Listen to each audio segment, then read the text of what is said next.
Сегодня будет Москва Высоцкого, потому что, наверное, в его песнях, в его текстах, в его прозе наш город проявляется очень и очень по-разному. Да и большая часть жизни и творчества этого во всех отношениях замечательного человека связана с Москвой. Здесь и Большой Каретный, и Таганка, и Самотека, и Московские дворы. Казалось бы, сам Бог велел говорить о местах, которые так или иначе связаны с жизнью Владимира Семеновича Высоцкого, но мне показалось интереснее обратиться еще и к текстам его песен, просто потому, что на поверку даже за многими текстами, которые кажутся на первый взгляд проходными, скрывается какая-нибудь во всех отношениях любопытная история, да к тому же и отвечающая нашей сегодняшней теме.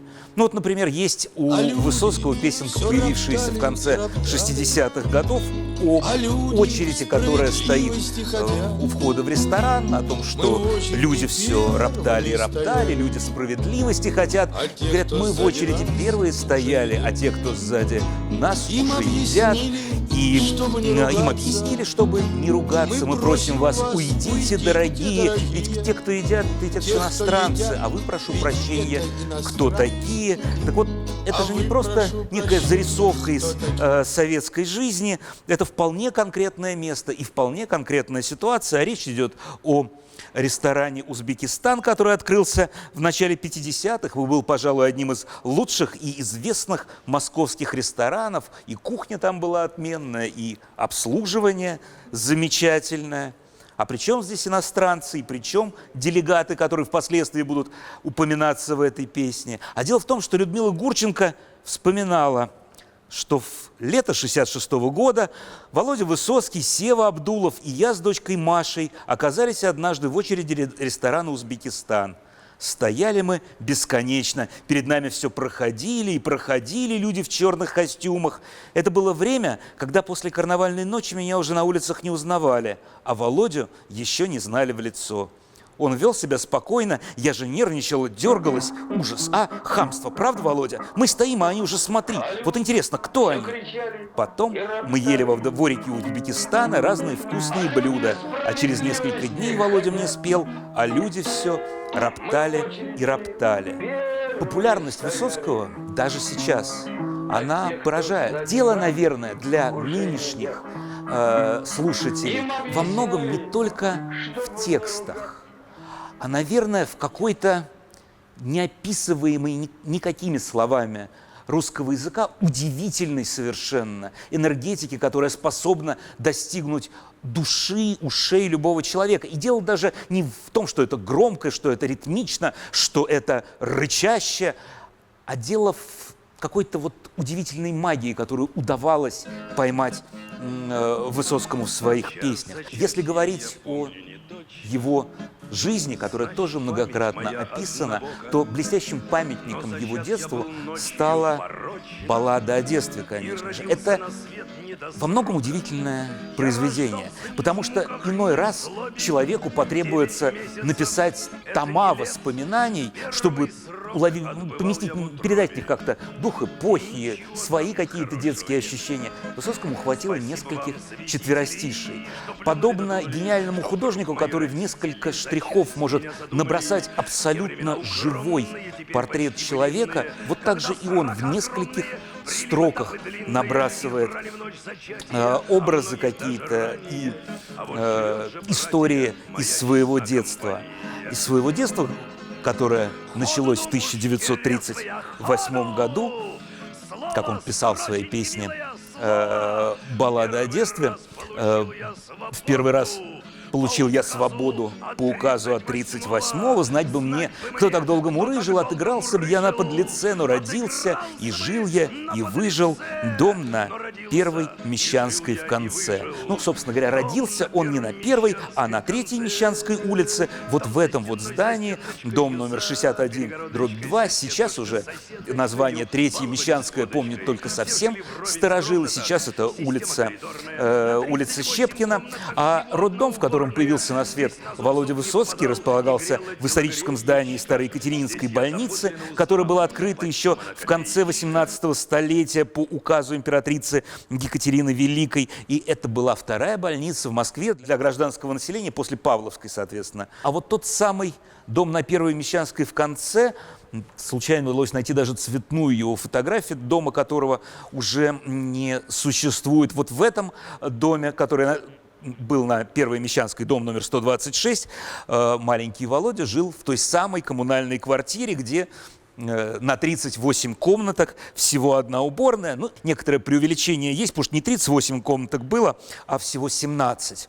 Но, конечно, если говорить об адресах московских Высоцкого, наверное, самый известный – это Большой Каретный, там, где проходило действие песни «Где твои 17 лет» на Большом Каретном. И в 1947 году Высоцкий после развода родителей жил с отцом и мачехой Евгенией Высоцкой на Большом Каретном. Отец Владимира Семеновича был военным, с 1947 по 1949 служил в Германии, а в 1949 они вернулись в Москву и поселились по адресу Большой Каретный переулок, 15, дом 4. Сейчас на этом доме есть даже несколько мемориальных табличек. Здесь, на Большом Каретном, Высоцкий ходил в школу, проходил вот эти вот дворовые университеты, набирался, как бы сказал настоящий исследователь его творчества, набирался той информации, которая потом превратится в сюжеты для его песен, так называемых полублатных или дворовых, хотя эти определения мне тоже совсем не близки. Но уже потом, когда он переехал после окончания школы к своей матушке, он часто бывал в Большом Каретном переулке. Здесь встречался с друзьями, здесь стали появляться первые его песни. Об этом времени он неоднократно рассказывал на своих концертах, которые тогда назывались встречами со зрителями. И, слава богу, много записей этих осталось. И вот, собственно, и песня-то «Большой Каретный» была посвящена Левону Кочеряну, на магнитофон которого записывались первые песни Высоцкого, которые потом в миллионах копий расходились по всему Советскому Союзу. Ну и вот там, вот в районе Большого Каретного, на самотеке, пересечении Садово-Самотечной улицы и Цветного бульвара, проходила юность Высоцкого. Собственно, самотеку впоследствии он назвал своим любимым московским местом. Вот даже сохранились фотографии той самой анкеты, которую он заполнял в 70-м году по просьбе актера Анатолия Меньшикова, который работал вместе с ним в театре на Таганке. И очень интересно читать эту анкету спустя десятилетия после того, как она была написана. Конечно, какие-то пункты в ней удивляют искренне. Ну, то есть, то, что любимый писатель – это Булгаков, ну, вполне такое может быть. Любимый поэт Ахмадуллина тоже. Любимый театр, спектакль, режиссер, ну, театр, понятно, театр на Таганке. Любимый режиссер Любимов, спектакль «Живой». Вот для меня интересный момент. Любимый скульптор, скульптура – это мыслитель Родена. Любимый художник Куинджи. На вопрос о любимом композиторе, вот здесь какой-то интересный такой выбор. А любимый композитор, музыкальное произведение, песня «Шопен, 12-й этюд», а песня «Вставай, страна огромная». Наверное, одним из главных московских мест, которые очень четко ассоциируются с Высоцким, стал Московский театр драмы и комедии на Таганке, который был основан еще в конце 40-х годов, но первые почти 2 десятилетия это был, ну, скажем так, не самый популярный московский театр. Когда посещаемость уже совсем упала, рассказывают, что в начале 60-х билеты в театр на Таганке продавались в нагрузку к другим, более интересным, что ли, билетам из спектакля. В 1964 году было принято решение о том, что театр нужно как-то взбодрить, и новым главным режиссером был назначен Юрий Любимов, который пришел туда со своим спектаклем «Добрый человек из Сизуана», и в 1964 же году в труппу пришел Владимир Высоцкий. Вот как вспоминал о первой встрече с Высоцким Юрий Любимов. Первое впечатление, когда он пришел: смешной, хриплый, с гитарой, в кепочке. Кепочку вежливо снял. Без всякого фасона, не такой, как говорили, стильный молодой человек. Парень, видно, крепкий, сыграл что-то. Сыграл и не поймешь, брать или не брать. Я говорю, у вас гитара, может, вы хотите что-то исполнить? Хочу. Он спел. Я говорю, а еще что-то хотите исполнить? Он еще спел. Я говорю, и что вы поете? Свое. Я его взял. С 1964 года, с первых же спектаклей, Таганка стала невероятно популярным театром. Запись, которую мне доводилось слышать, он говорит, что идешь на репетицию рано утром и видишь, что в кассе стоят люди, которые стояли туда всю ночь. Кто-то с раскладушками, кто-то там в плащ-палатке, еще что-то. Ты проходишь мимо них, и плохо играть рука просто не поднимается. Именно в роли Хлопуши увидела Высоцкого Марина Владь. Потом был невероятно красивый, очень сложный, страстный роман, который, разумеется, обсуждала вся Москва. Уж когда Высоцкий получил возможность, благодаря, как говорят многие, женитьбе на Марине Владе, выезжать за границу, давать концерты где-то там, когда он передвигался на огромной скорости по Москве на «Мерседесе», по тем временам такие машины были только, ну, я не знаю, у Брежнева, может быть. И много всяких историй с этим связано, но, наверное, большинство из них носят оттенок такой вот то ли желтой прессы, то ли слухов каких-то, поэтому к ним обращаться не очень хотелось бы. Так или иначе, Марина Влади стала женщиной, рядом с которой он был, судя по всему, счастлив, женщина, которая открыла ему мир, женщина, с которой он жил в квартире в доме номер 28 на Малой Грузинской, квартира номер 30. В этом же доме прошли последние дни Владимира Высоцкого. Есть воспоминания о его последних часах. Кто-то говорит о том, что он сам стремительно шел к своему концу. Да разве это важно в конце концов? Дело все в том, что любовь, которая была в самых-самых-самых разных слоях населения к этому удивительному человеку, она непредставима. Я не думаю, что в наше время есть хотя бы один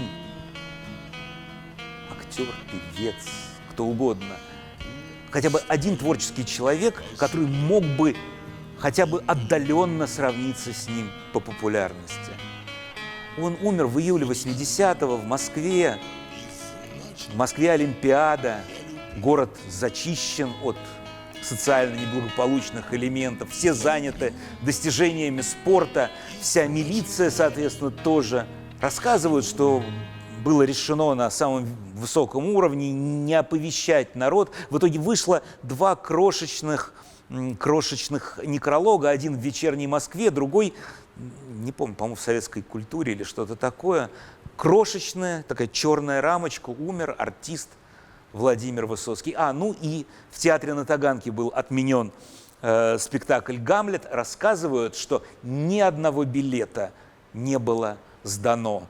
И тем не менее похороны Высоцкого стали каким-то абсолютно потрясающим событием. Говорили тогда, что на улицы вышло 100 тысяч человек. Высоцкого похоронили на Ваганьковском кладбище. Прошло уже много лет со дня его смерти, но многие его песни актуальные по-прежнему, они вне времени. Да, конечно, есть много таких вот однодневных каких-то сатирических, еще что-то, но есть вещи, есть песни, которые затрагивают настолько глубокие темы, что они будут вызывать самую широкую гамму эмоций спустя еще десятки лет. Что в них? Музыка простая, текст, само по себе устройство стиха, да вроде бы тоже несложно. Но интересно, что многие после смерти, да и при жизни Высоцкого пытались повторить его манеру. Кто-то исступленно лупил по гитаре, кто-то рычал так, что окна вылетали, и продолжает это делать. Рычать можно сколько угодно, но найти вот ту самую единственно правильную ноту, тот самый единственно правильный и неповторимый нерв, я думаю, что это невозможно.